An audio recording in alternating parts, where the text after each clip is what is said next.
자, 그런데 이런 도구들을 가지고 우리가 애플리케이션을 한 번 정도 이제 만들어 보시면 이런 문제가 생깁니다. 어떤 이 복잡한 프로덕션 수준의 애플리케이션들, 특히 이제 최근에 이제 클라우드 네이티브 애플리케이션을 구현하기 위해서 마이크로 서비스 아키텍처라든지 컨테이너 기반의 기술들을 이제 적용을 한다든지 확장성이나 이런 것들을 위해서 이러한 그 품질과 범위가 큰 프로그램 스페이스가 상당히 큰 거죠. 그래서 큰 범위에 대한 것을 어떻게 브릭다운 쪼갤 거냐라고 하는 관점하고 이것들을 실제 클라우드 네이티브에 관련된 설계 기술인 마이크로 서비스라든지 그 분석 기술인 도메인 기반의 어떤 분석이라든지 이런 것들을 적용하는 것이 이슈다라고 하는 거죠.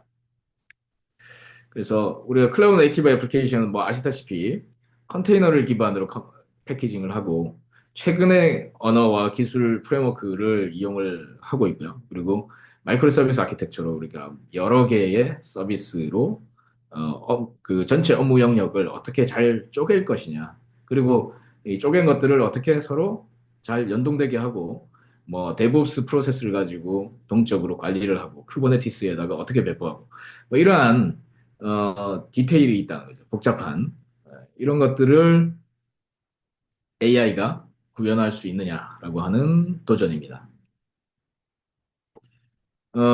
먼저 AI에게 우리가 그 좀 요구해야 되는 설계 분석 기법으로는 도메인 드리븐 디자인이 있어요. 우리가 애플리케이션이 처음에는 단순한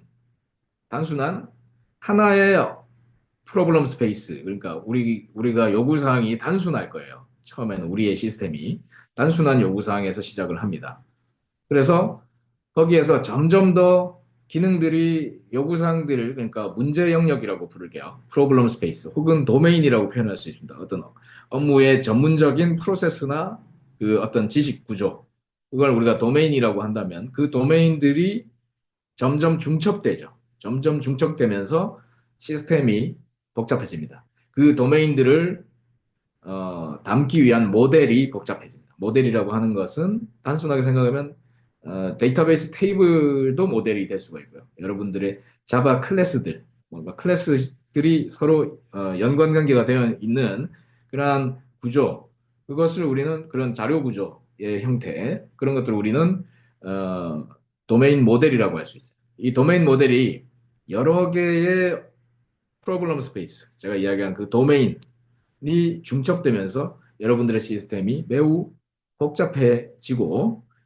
개발자와 현업 이런 사람들의 커뮤니케이션의 효율을 저하시키는 요인으로 작용을 하기 시작하죠. 그러니까 시스템에 여러 가지 기능들이 많아진다는 거예요. 많아지면 복잡해지고 해석하기 어렵고 새로운 요구사항을 거기에 반영하기가 어려워지고 예, 유지보수하기 어려워진다는 이야기죠. 예.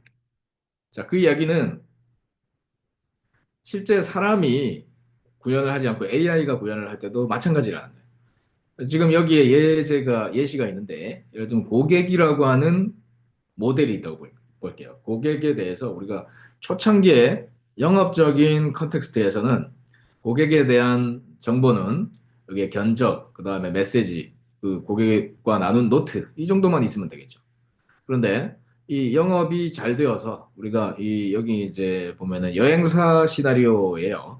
여행사 서비스를 시스템을 만드는데 여기에 부킹 컨텍스트 예약 기능도 추가하고 싶다는 거죠. 그러면 이 커스터머라고 하는 속성에 페이먼트 메서드라든지 어드레스라든지 플라이트 같은 것들이 추가가 되겠죠.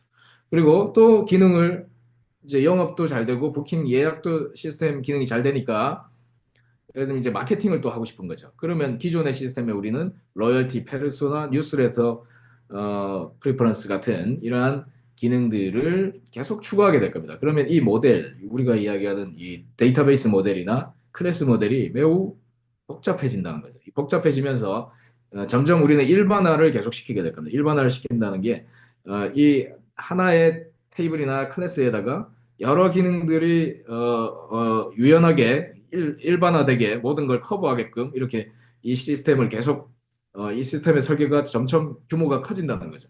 모든 기능을 다 커버하기 위해서. 이렇게 하다 보면 이 시스템을 이해하기가 너무 어려워진다는 거예요. 이 시스템의 이 구조가, 이 테이블의 구조가 여러 업무적인 이해도를 갖고 있어야만 이 테이블이 왜 이렇게 설계가 됐는지가 이해를 할 수 있기 때문에 이 모델들이 이렇게 커지는 것을 작은 단위로 우리가 쪼개서 자기의 업무 영역, 도메인 영역으로 자기의 프로그램 스페이스, 문제 영역 안에 한정되게끔 하는 것을 우리는 바운디드 컨텍스트라고 합니다. 자, 이것이 도메인 드리븐 디자인의 첫 번째 접근 중에 하나입니다.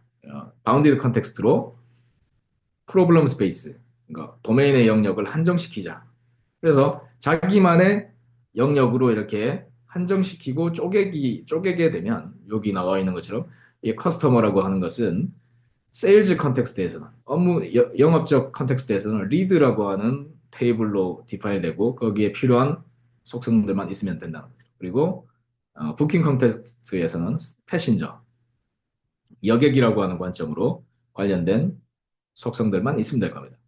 그리고 마케팅 관점에서는 커스터머가 아니라 서브스크라이버에 관련된 그러니까 이 가입자라고만 보는 거죠. 그 안에서 필요한 마케팅적인 관점의 문제 영역만 담을 수 있는 작은 문제 영역으로 한정시킬 수 있다. 작게. 그것을 우리는 바운디드 컨텍스트라고 부릅니다.